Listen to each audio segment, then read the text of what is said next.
Did you know that there's an entire site based around awesome Hearthstone custom cards, and I'm going to show you the best ones from this week. Starting off with one Fell Swoop. This is made from Gasha 305 for Fractured and Alterac Valley. 3-mana Demon Hunter spell, deal 2 damage to a minion and its neighbors. Outcasts, draw a card for each one killed. Should probably be a Fell spell. It turned out that the creator actually mentioned that here. So for 3 mana to do potentially 6 damage is pretty great, and with an Outcast that potentially draws you up to 3 cards, it could be pretty good. What Demon Hunter deck really wants this? Is this better than Immolation Aura, which virtually does the same thing without the Outcast advantage? This card is really dependent on whether or not Demon Hunter actually needs card draw at the time. Depending on what's in their core set or what they got from expansions, this card could be used. It definitely isn't a horrible card. Based on Immolation Aura and other cards we've seen for Demon Hunter at 3 mana, this card is a little bit too niche to maybe see play in a Demon Hunter deck. The flavor of this card, beautiful. One Fell Swoop as a Fell spell. Absolutely love the concept of this card. Badge of Courage, made from Wiener Schnitzel for Fractured and Alterac Valley. A 1-mana paladin spell, tradable, give a minion +1/+2. After this trades for a paladin minion, give it +1/+2. That is a really interesting idea. The main idea of this is to probably fit this in a deck that is really catered around minions. You play this in the early game, you trade it, you get a good minion that wants the buff, and you're pretty happy with it. And this is almost the same thing as just playing this card on a minion, except for this can happen multiple times, hopefully, if you draw this card early enough. Now, is a 1-mana 1/2 spell good? With the ability to trade it as well, this card is insanely powerful. I don't really get the flavor on this card, but it's okay. I think generally speaking that a card like this would see play, especially with the tradable effect. I actually think this card might be a little bit too good, but I'd have to wait and see. But I think it's okay. I think generally speaking, this card will not be super impactful overall, and I like the idea of this card. It's really interesting. Hearthstone, you should use this. Can I just get a quick F in chat for absolutely no comments on this card? Feels bad. They ask you how you are, you just have to say that you're fine when you're not really fine, but you just can't get into it because they... Next, we have Enlightened Giant, made from King Kuba for Fractured and Alterac Valley. An 8-mana 8/8 paladin minion.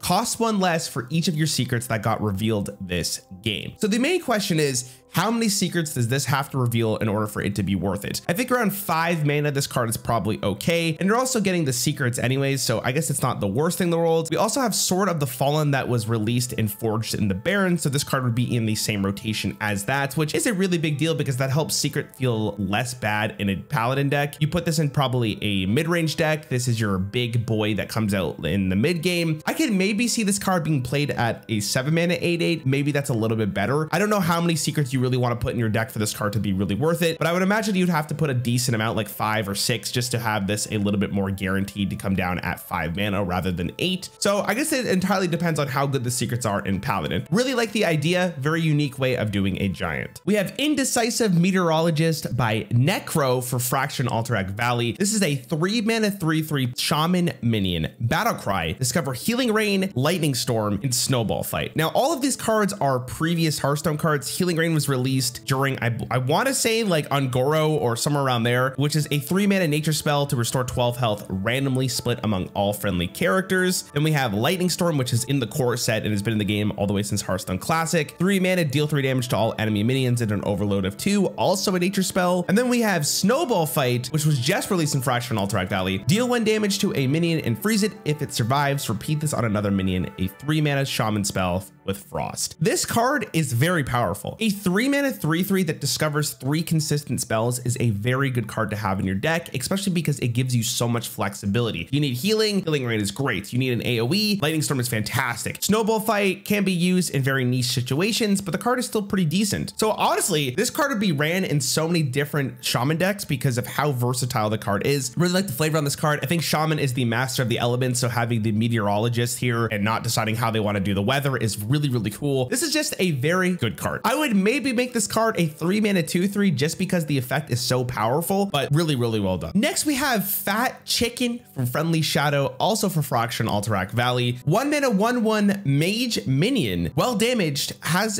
hero power damage 5. It's also a beast. This is a very funny card, obviously. I'm a little skeptical on how Mage is actually going to get to the point where this is damaged. This is clearly not going to be a very powerful card, but for the meme aspect of this is extremely funny. I do want to mention to the comment section over here with Dustin Stein giving probably the most important feedback. Damn, boy. Damn, boy, he's sick. Perfect response there from Dustin. Really appreciate that. I think honestly this card is a little bit too weak, and I think the fact that it's so weak is even funnier, so that if you do get hit by the fat chick with their amazing hero powered damage +5, this is the best way to win a game. I just don't know when this would actually be used, how Mage can really do it. You'd have to buff it and then ping it yourself, maybe. It'd be very interesting. If you have any ideas, let me know with a comment down below. But I like this card. I'm not sure about the flavor either. It's kind of random. We have Change Cover from Basket Case, also for Fractured Alterac Valley. 2 mana warrior spell. Spend all your armor, gain 10 armor. This card is extremely interesting in its design choice. Now, here's the thing. Technically speaking, if I drew this on turn 2, it'd be 2 mana, gain 10 armor. But this card is a little bit more flexible than that. If it's later in the game and I need to kill a minion, I can attack into it, then play this card and shield slam it, or I could just play this card later in the game when I have 5 armor just to gain 5 armor later. It's a really interesting card, but I do think it's a little bit too good. At 2 mana, gaining 10 armor is a very powerful card, and it still has a bunch of versatile ways to use it. I do think the effect is really well done, but I do think it should be around maybe 3 mana, maybe potentially 4. If we look at the card Heavy Plate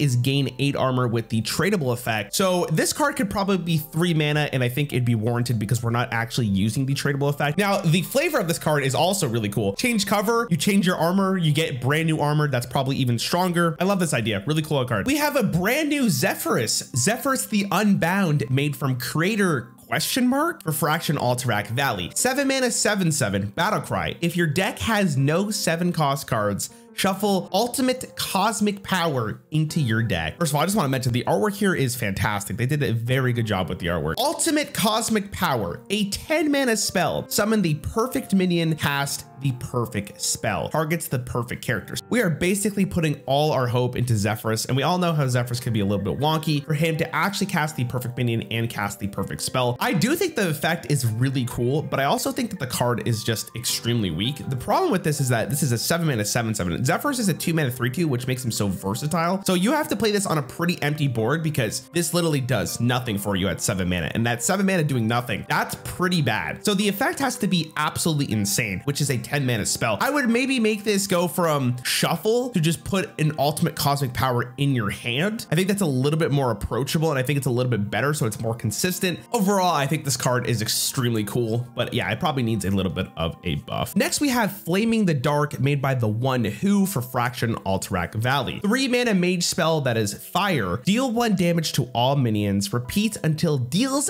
at least 10 damages. Maybe reword that to repeat until this card does 10 damage. The best card we compare this card to is Bladestorm, but it works a little bit differently. Bladestorm is until a minion dies. This does until it at least does 10 damage. If there's 14 minions on the board, this just does 1 damage to every single minion, and that's it. If there's a big minion that has less than 10 health, this would kill it and then continuously doing damage, where Bladestorm would just stop. This is a really cool card. Not much to say here. I think this is a really good idea. Hearthstone, if you're looking for a mage card in your next expansion, you could add this one. This one's really cool. Next, we have Grubhub from Creator again for Fractured Alterac Valley. 2 mana Hunter Secrets.